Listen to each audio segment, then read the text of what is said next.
বিসমিল্লাহির রহমানির রহিম। সিফাত cooling system চ্যানেলে আপনাদেরকে স্বাগতম।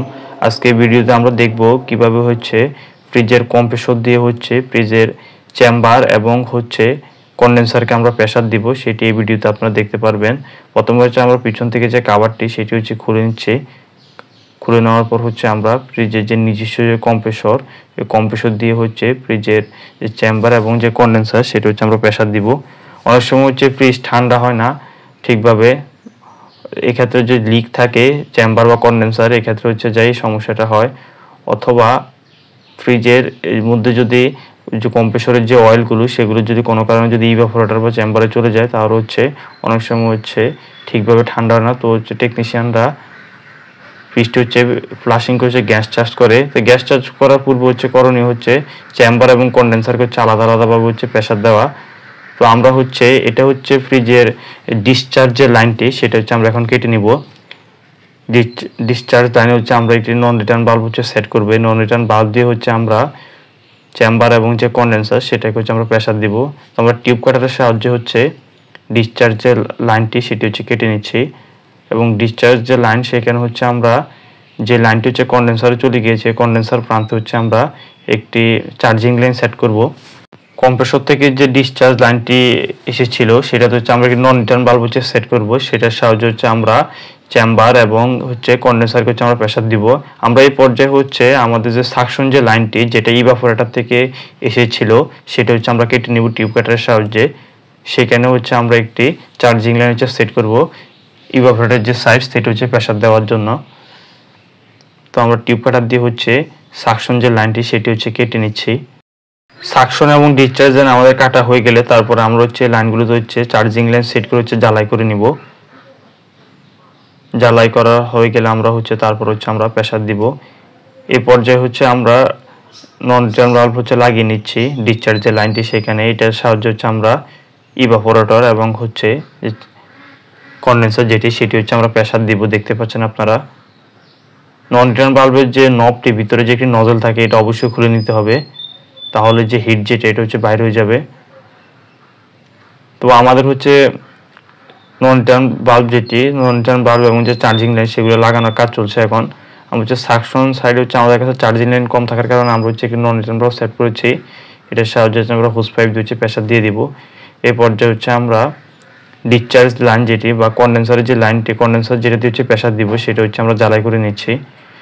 এটা ওয়ালটন ফ্রিজ, এটার কন্ডেন্সারটা সেটা তামার। তো এখানে আমাদের বেজিং রড দিয়ে আমরা জ্বালাই করব। এখানে জ্বালাই করার কাজে আমাদেরকে একটা বিষয় খেয়াল রাখতে হবে, যাতে ইউনিটে যাতে কোনোভাবে রেফ্রিজারেন্ট বা গ্যাস যাতে না থাকে। এই ক্ষেত্রে আমরা ইউনিটে গ্যাস বা রেফ্রিজারেন্ট রেখে আমরা জ্বালাই করি, তাহলে দুর্ঘটনা ঘটতে পারে। এই বিষয়টি অবশ্যই খেয়াল রাখতে হবে।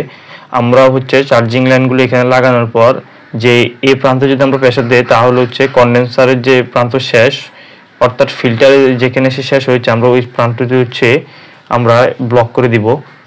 দেখতে পাচ্ছেন এখান থেকে কন্ডেন্সারের যে চার্জিং লাইনটি, এটা শুরু, এটা ভিতর দিয়ে চলে গিয়ে এটা এই প্রান্ত শেষ হয়েছে, আমরা এই প্রান্তটি ব্লক করে দিব।